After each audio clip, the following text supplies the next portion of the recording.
একবার একদল ব্যাঙ বনের মধ্যে দিয়ে যাচ্ছিল। এমন সময় এই ব্যাঙের দল থেকে দুইটি ব্যাঙ গভীর গর্তে পড়ে গেল। গর্তটি এতটা গভীর ছিল যে সেটি থেকে উঠে আসা খুবই কঠিন। তবুও ব্যাঙ দুইটি তাদের সাধ্যমতো চেষ্টা করে যাচ্ছিল। দলের অন্য ব্যাঙগুলো বলাবলি করছিল যে এদের এই গর্ত থেকে বের হয়ে আসার কোনো আশা নেই। কিন্তু আদম্য ব্যাঙ দুইটি চেষ্টা করতেই থাকল। তারা প্রাণপণে লাফিয়ে লাফিয়ে খাতটির ঢালু জায়গা পার করে শেষের দিকের খাড়া অংশের কাছে এসে আবার উল্টো নিচের দিকে পড়ে যাচ্ছিল।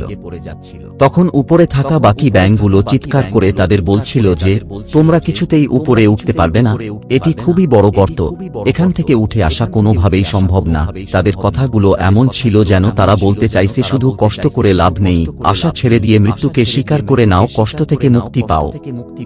দুইটি ব্যাঙের মধ্যে একটি তাদের কথায় কান দিল এবং গর্তের উপরের দিকে ওঠা বাদ দিয়ে আরো গভীরের দিকে লাফিয়ে পড়ে মরে গেল।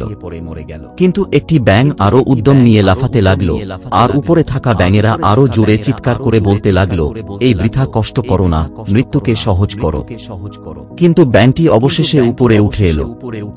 উপরে ওঠার পর ব্যাঙটি যা বলল তাতে দলের সবাই অবাক হয়ে তাকিয়ে রইল। ব্যাঙটি বলল, উপরে থেকে তোমাদের চিৎকার করে করে আমাকে উৎসাহ দেয়ার কারণেই আমি মনোবল পেয়ে উপরে উঠে আসলাম। তোমরা না থাকলে আমি হয়তো হাল ছেড়ে দিতাম। আমি কানে শুনতে পাই না, শুধু চোখে দেখেছি তোমরা গলা ফাটিয়ে আমাকে উপরে উঠে আসতে বলছো।